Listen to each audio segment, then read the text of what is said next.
안녕하세요. 저에게는 고민이 있습니다. 그래서 최근에 나의 문제는 도대체 무엇일까? 어디에 있는 것일까? 그런 것들을 좀 생각을 해보는 시간을 가져보았습니다. 그러다가 문득 옛날에 읽었던 나무위키 문서가 생각이 나서 다시 한번 열어봤는데요. 일단 여기 소제목에 보이는 것에서부터 알 수 있듯이 불행이 들어가 있습니다. 물론 여기에 불행이 들어가 있다고 제가 항상 불행한 건 아니고 행복할 때도 많고 불행할 때도 있는데, 보통 불행할 때는 어떤 경우인가, 지금처럼 고민이 있을 때는 어떤 경우인가, 그 문제들을 좀 명확하게 파악을 하면 해결할 수 있겠죠. 현재 드는 생각은 축복이라 생각했던 게 사실은 축복이 아닐 수도 있겠다, 이런 생각들이 강하게 듭니다. 축복이 아니라 오히려 불행의 씨앗일 수도 있습니다. 하지만 그럼에도 개인적으로는 그래도 조금 더 행복, 축복 쪽에 가깝지 않을까, 이런 생각을 하는데요. 일단 첫 번째 문제라고 생각했던 것, 요것 때문에 제가 기억이 나서 찾은 건데요. 제가 굉장히 예민합니다. 이 예민한 감각 때문에 남들은 안 받는 스트레스를 꽤 받기도 하거든요. 그래서 주석을 보면은 오감이 예민한 경우가 많다고 하죠. 예민하기 때문에 사소한 것, 남들은 눈치채지 못하는 것, 그런 것들 하나하나가 저한테는 굉장히 스트레스로 다가올 때가 있습니다. 진짜 남들이 볼 때는 별 티도 안 나는 거, 아무 의미 없어 보이는 것도 저한테는 굉장한 의미로 다가올 때가 있고, 특히 예민하게 반응할 때가 있습니다. 갑자기 여기에서 또 연상돼서 생각되는 게 있는데, 이거는 장점인데 제가 사람을 굉장히 잘 본다고 자부하거든요. 그 이유가 그 사람의 말 한마디, 행동 하나를 놓치지를 않고 포착하기 때문이라고 예전에 제가 한번 지나가면서 얘기했던 적이 있는데요. 그런 것도 지금 보니까 요 예민한 감각이랑 좀 연결이 되어 있는 것 같습니다. 그 사람의 말 한마디를 들으면 그 사람의 머릿속이 어떻게 구성되어 있는지, 어떤 구조로, 어떤 회로로 돌아가는지 파악이 될 때가 있거든요. 그런 것을 보면서, 그리고 그 사람의 행동을 보면서 이 사람은 요러요러한 생각을 가지고 요러요러한 가치관을 가지고 살아가는구나, 그런 것들이 눈에 보일 때가 있습니다. 그래서 개인적으로는 제가 사람을 잘 본다고 굉장히 자신하는데요. 그것도 예민한 감각 때문이 아닌가 갑자기 생각이 드는데, 이런 점은 또 장점이라고 볼 수 있겠지만, 방금 제 고민은 스트레스를 많이 받습니다. 뭐 예를 들어 댓글도 악플 같은 거, 남들은 크게 별거 아니라고 생각하는 것도 저한테는 엄청나게 크게 다가올 때가 있거든요. 그런 것들이 굉장히 스트레스를 많이 받게 됩니다. 그리고 여기 보면은 진짜 제 성격을 다 옮겨놨다고 생각이 들 정도로 굉장히 공통적인 게 많은데요. 여기도 있죠. 설명충, 뭐 이런 것들도 단어가 괜히 있는 게 아니라고 합니다. 저 같은 경우에는 상대방이 듣기 싫어도 굉장히 자세하게 이것저것 설명을 하죠. 그게 제 유튜브잖아요. 상대방이 알아듣든 못 알아듣든 일단 설명하고 봅니다. 그냥 내가 설명하고 싶은 것들 쭉쭉쭉쭉 다 설명하고 영상을 올리는 거죠. 그래서 가끔 진짜 내 할 말만 하고 끝내는 경우도 많잖아요. 사실 이게 제 입장에서는 유튜브의 가장 큰 장점 중에 하나가 아닐까, 또 그런 생각도 드는데, 그냥 내 할 말만 하고 끝내면 되니까 굉장히 편할 때가 있습니다. 그런데 이런 지적 허세, 지적 쾌감, 그런 것들을 좀 좋아하긴 하는데 또 자랑하는 건 아니거든요. 제가 자랑하는 걸로 그렇게 비춰질 때는 솔직히 굉장히 억울합니다. 나는 자랑하려고 하는 게 아니라 이렇게 설명하는 게 재밌는 거거든요. 쉬운 걸 설명하는 게 아니라 어려운 걸 설명하는 게 재밌는 겁니다. 그러다 보니까 아무래도 다른 사람들과 관심사가 좀 많이 다른 것 같습니다. 이거는 굉장히 오랫동안 느낀 경험인데, 일반인과는 다른 취향과 관심사, 그냥 완전히 다른 것 같습니다. 남들이 좋아하는 뭐 맛있는 음식, 재미있는 여행, 뭐 그런 것들은 저는 전혀 관심이 없고, 제가 관심 있는 것은 제 유튜브 영상을 보시면 아시겠죠? 사실 남들은 전혀 관심이 없다는 것을 대화하면서 굉장히 많이 느낍니다. 그나마 유튜브는 제 할 말만 하고, 그리고 또 볼 사람은 또 봐주니까, 뭐 여러분들 시청자님들이 또 관심 있으신 분들, 저랑 취향이, 관심이 비슷하신 분들이 또 봐주시니까 제가 그래도 이렇게 유튜브를 할 수 있으니까 그건 정말 감사한 일이죠. 아무튼 일상생활에서는 서로 관심 있는 대화 주제가 그냥 완전히 다릅니다. 사실 대화를 할 수가 없죠. 그래서 고독하게 살아간다. 뭐 이런 얘기들이 있습니다. 그러니까 대화를 할 수가 없는 거죠. 왜냐하면은 흥미있는 주제가 다르니까. 그리고 사실 주제만 다르면 괜찮은데 이런 것들도 사실은 좀 있습니다. 자신은 보고 듣고 확립하는 개념을 주변인이 이해하지 못한다는 것은 그만큼 고독하다는 것이다. 이거는 이런 감정을, 이런 경험을 느껴보신 분들은 정말 아실 것 같은데 미치고 팔짝 뜁니다. 이거는 분노가 생길 정도거든요. 이런 경험을 매일매일 한다고 생각하면. 여기 이전 글에는 그런 글도 있었는데 매일매일 원숭이에게 설명하는 느낌. 그런데 원숭이가 사람 말을 알아들을 수는 없겠죠. 그러니까 모두가 다 내가 하는 말을 이해하지 못하는 거죠. 그리고 심지어는 오히려 제가 바보가 돼버립니다. 그래서 진짜 내가 잘못하는 건가 싶을 정도로 다시 한번 내 생각들을, 내 개념들을 되짚어 보는데, 그러면서 상대방이 잘못 생각하고 있었던 부분들이 있거든요. 그런 오개념들이 있어서 저는 상대방이 어느 부분에서, 어느 지점에서 헷갈렸는지를 지적할 수가 있거든요. 그런데 이제 그쯤 가면은 제가 그 부분을 콕 찝는 순간 싸움이 납니다. 거기서부터는 이제 자존심 문제로 가기 때문에 딱 그 지점에서 영린을 건드리는 것처럼 그 순간부터는 이제 감정의 대화로 넘어가게 되더라고요. 아마 제 생각에는 자기가 틀렸다는 것을 내가 콕 집었다는 거에 화가 나는 게 아닐까. 그동안에는 헷갈렸기 때문에 스스로가 맞다고 생각했는데 이제는 그 지점이 틀렸다는 것을 인지하는 순간 이제는 논리적인 대화를 벗어나서 감정적인 대화가 되는 거죠. 보통 이런 거는 제가 그 어르신들이랑 얘기할 때 많이 발생하는데 제가 아무리 들어도 이해가 안 돼서 그 지점을 콕 찍으면 갑자기 버럭 화내시면서 왜 어른한테 말대꾸하냐 이렇게 되더라고요. 그래서 이제 대화를 좀 피하게 됩니다. 정말 이해가 안 돼서 저는 대화를 시도하는 거거든요. 그런데 그게 이제 말대꾸로 여겨지게 되는 거죠. 보통 제가 잘못한 거였다면 설명을 하겠죠, 저한테. 그리고 저는 특히 이게 한국이라서 힘든 건지 이 동양의 문화권 얼마나 합리적이냐보다 조직과 집단에 대한 수능, 사회적 적응을 더 우선시 하는 경우가 굉장히 많습니다. 그래서 말도 안 되는 것들, 이해의 영역을 떠나 이성적으로서 받아들이기 힘든 영역에 이런 것들이 있다고 합니다. 그래서 이 넌덜머리를 내고 스스로 고립시키는 부류도 많다. 저도 이런 부류라고 할 수 있죠. 그래서 유튜버를 하고 주식 투자를 하고 조직으로 안 들어가는 거죠. 왜냐면은 정말 말도 안 되는 일들이 벌어지기 때문이죠. 절대로 이해할 수가 없는 것들. 차라리 그런 게 당연하게 여겨져서 그냥 그런가 보다 하고서 넘어가면 오히려 스트레스가 없을 텐데 정말로 이해가 안 되기 때문에 왜 그렇게 하는 거지? 이런 의문점들을 떨쳐버릴 수가 없습니다. 그러니까 남들보다 스트레스를 좀 많이 받게 되는 거죠. 저는 살면서 그런 얘기를 되게 많이 들었습니다. 그거는 당연한 거 아닌가? 그건 당연하지. 그건 옛날부터 그랬잖아. 당연히 그래야지. 저는 이 말을 들을 때마다 이제는 버럭 화가 날 정도인데 당연하지가 도대체 무슨 논리인지를 이해할 수가 없습니다. 당연하지가 근거가 될 수가 있나요? 당연하지는 근거가 아닙니다. 왜 그렇게 해야 되는지, 왜 그렇게 되어야 하는지, 왜 그건지. 그야 당연하지. 이게 어떻게 논리인가요? 그런데 저는 정말 많이 듣고 자랐습니다.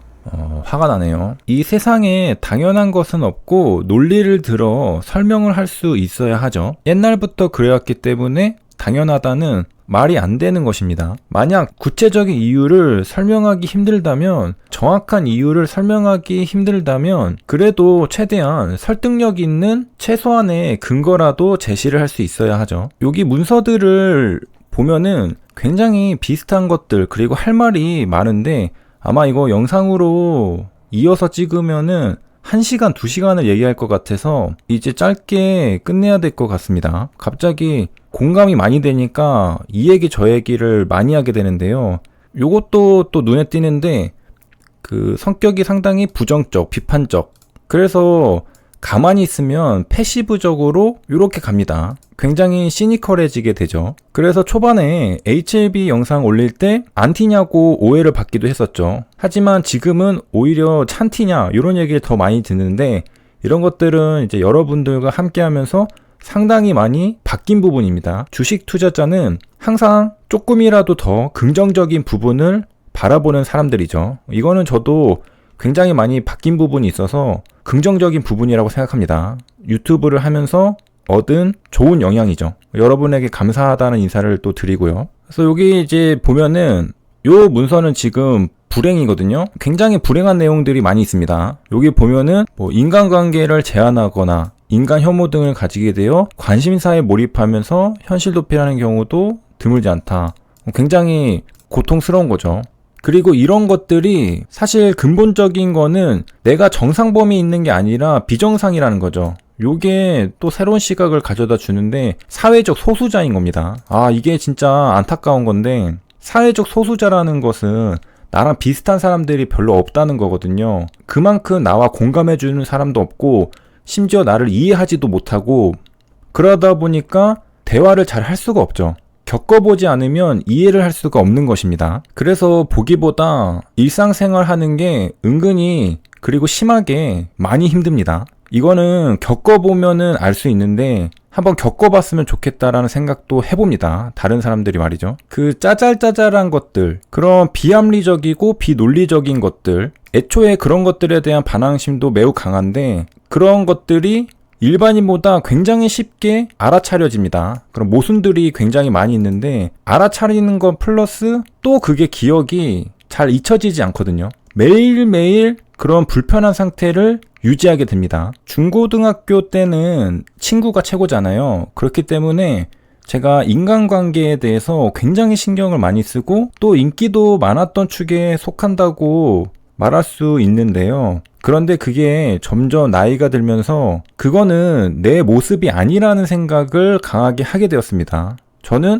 내향적이며 혼자 무언가에 몰두하는 것을 좋아하고 자신만의 세계에 갇혀 사는 경향이 강하다. 저의 본 모습이 이거라는 거죠. 시끌벅적하게 남들과 부대끼면서 살아가는 게 올바른 삶인 줄 알았던 적이 있었는데 점점 그게 힘들어진다는 것을 느꼈던 겁니다. 그래서 여기 글들 보면은 뭐 고독사, 뭐 고독, 우울증, 뭐 이런 누가 봐도 불행해 보이는 단어들이 많이 보이죠. 실제로 제가 굉장히 공감을 많이 하는 것들이 있고요. 그리고 여기 페이지뿐만 아니라 요 전체 페이지에도 굉장히 공감 가는 것들이 많은데 이런 것들도 공감이 가죠. 또래 집단의 부적응, 대인관계 트라우마, 사회적 은둔생활, 외로움, 불행 이런 경우도 적지 않다고 합니다. 물론 잘 하라고 하면은 잘할 자신은 있습니다.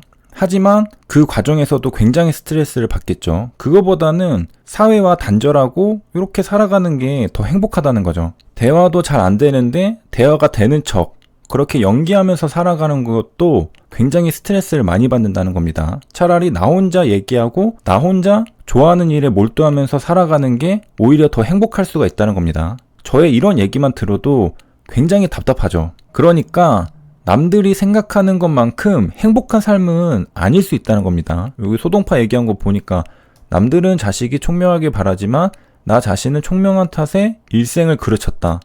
그러니까 요런 것들 조금 공감 가는 게 최근에는 진짜 이런 생각을 제가 합니다. 차라리 조금 더 멍청했으면 좋겠다. 차라리 적당히 멍청했으면 행복했을 텐데 요런 생각을 진짜 많이 합니다. 제가 생각하다 사실은 오래전부터 이런 생각을 해왔는데 그러다가 이제 영상으로까지 제가 기록을 남기게 되는 거죠. 지금 꽤 오랫동안 이런 생각들이 들고 있습니다. 그리고 여기도 글 보니까 고지능자치고 지능이 낮은 편이고 공감 능력을 비롯한 사회성까지 뛰어나다면 사회에 적응을 잘하기도 하지만 이런 얘기들도 있거든요. 차라리 이렇게 되는 게 더 행복할 수도 있다. 여기도 보면요. IQ가 평균보다 약간 낮고 외향적이며 감성과 사회성이 발달한 사람의 평균 행복도가 가장 높다. 우리가 인생의 목적을 말하면 대부분이 다 행복을 말하거든요. 이런 경우가 행복도가 가장 높습니다. 우리가 인생은 행복하려고 사는 거잖아요. 행복하려면은 오히려 이런 상태가 더 좋다는 거죠. 근데 또 이런 생각을 또 하면은 우리의 목적은 행복이 전부는 아닌 것 같다. 이런 생각도 하거든요. 저는 현재 시점에서는 제가 가야 할 길, 제가 가야 할 방향, 그런 비전은 명확하게 있습니다. 그렇기 때문에 저의 미래에 대해서 흔들리는 건 없는데 일단은 제 목적은 행복에 있지는 않죠. 하지만은 그 행복이라는 것은 긍정적인 감정이니까 이런 것들도 많이 느껴보고 싶긴 하다는 거죠. 그래서 오히려 이런 사람들이 축복받은 사람이죠. 항상 해맑게 웃고 항상 즐겁고 사람들 속에서 매일매일 웃으면서 행복한 삶을 살 수 있는 겁니다. 자, 그런데 저한테도 크게 불행한 앞길만 있는 거 아닙니다. 자, 여기 보면요. 고지능자이면서 이런 단점들이 크게 부각되지 않아 행복도가 높은 사람도 있다. 특히 지능을 잘 발휘하여 사회적으로 성공한다면 고지능에 대한 환상처럼 완벽에 가까운 삶을 살기도 한다. 아, 저한테도 이런 기회는 있는 거죠. 개인적으로 빌 게이츠 같은 사람들이 이런 삶이 아닌가 그런 생각을 해보는데요. 저도 이제 이런 행복도가 높은 삶을 살기 위해서는 좀 극복을 해야 되는데요. 그래서 여기까지 들어보신 결과 생각만큼 그렇게 부러운 삶은 아닐 수도 있겠다 이런 생각이 드시죠? 굉장히 고통스럽습니다. 여기 글들 보면은 이거 쓴 사람도 아마 고지능자가 쓴 것 같은데 그 단어 선택들이 굉장히 공감이 가는 것들 많이 있습니다. 고통일 때가 꽤 많거든요. 또 이런 것도 있네요. 그 특성상 여행, 운동 등을 즐기지 않는 편으로 이런 것도 좀 해당이 되는 것 같습니다. 여행 가는 거는 재미있지만은 여행을 가야 되겠다 계획을 세우고 막 그러진 않으니까 스트레스를 해소할 방법이 마땅치 않기 때문에 제가 이것 때문에 고민이 있는 건데 이런 것들을 지금 해결을 해야 됩니다. 저는 뭐 악플 다는 방법으로 스트레스를 해소한다고 하는데 저는 이렇게 좀 비열한 짓은 안 하고요. 저 스스로가 인정할 수가 없고요. 굉장히 못난 사람이죠. 그렇기 때문에 저는 그 앞에서 대놓고 털어버릴 때가 있습니다. 그게 조금 더 악침일 수도 있는데 너무 스트레스를 받으면 그 앞에서 팩폭으로 털어버릴 때가 있죠. 지금은 이제 그런 것도 많이 고쳐졌고 이제 나이가 들면서 그것도 상대방에게 상처를 준다는 것을 알게 되면서 많이 유해지게 되더라고요. 그래서 이제 말을 삼가죠. 이렇게 해서 이 예민한 감각이라는 단어가 요 문서에 있었던 것이 기억이 나서 제가 다시 한번 찾아봤는데요. 이것도 좀 비슷하네요. 작은 일들까지 정확하게 기억하는 그런 것들도 특성인데 그래서 이제 찾아서 들어왔는데 여기 뭐 딱히 해결책을 안 적어줬네요.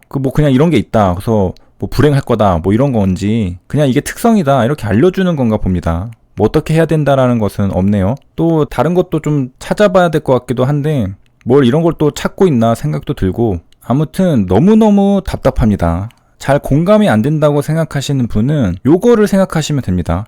이 세상에 나랑 비슷한 사람이 몇 명 없는 거죠. 내 처지를 공감해주는 사람이 몇 명 없고 나를 이해해줄 수 있는 사람도 몇 명 없는 겁니다. 그러니까 느끼기에는 나 혼자 그냥 덩그러니 있는 듯한 그런 느낌을 받게 됩니다. 이거는 실제로 일상생활에서 정말 자주 느끼게 되거든요. 왜냐면은 간단한 일상생활 대화에서조차 내가 혼자구나라는 것을 굉장히 많이 느끼게 됩니다. 이 사람과 나는 대화를 할 수가 없구나. 매번 대화할 때마다 이런 것들을 느끼게 됩니다. 100명을 만나면 그 중에 99명이 대화가 힘들구나. 일단 기본적으로 취향과 관심사도 다르고 이해하지 못하는 것도 있고 어떤 경우이든 대화를 지속하기가 힘들고 매번 이런 감정을 느낀다는 거죠. 100명을 만나면 그 중에 99명은 내가 혼자구나라는 그런 덩그러니 혼자 있다는 느낌을 받게 한다는 겁니다. 그 사람이 잘못한 건 아니죠. 내가 그렇게 느껴진다는 거죠. 요 말이 잘 나타내는 것 같은데요. 한마디로 내가 말하는 것을 상대방이 공감하지를 못한다는 겁니다. 공감할 수가 없다는 거죠. 그 사람이 잘못한 게 아니라 그게 일반적인 현상이라는 겁니다. 그러니까 대화하면서 답답함을 느끼게 되고 고독함을 느끼게 되는 겁니다. 단순히 일상적인 대화를 하면서도 그렇게 느낄 수가 있다는 거죠. 왜냐하면 상대방이 쓰는 단어, 문장, 그 문장 속에도 논리들이 있거든요.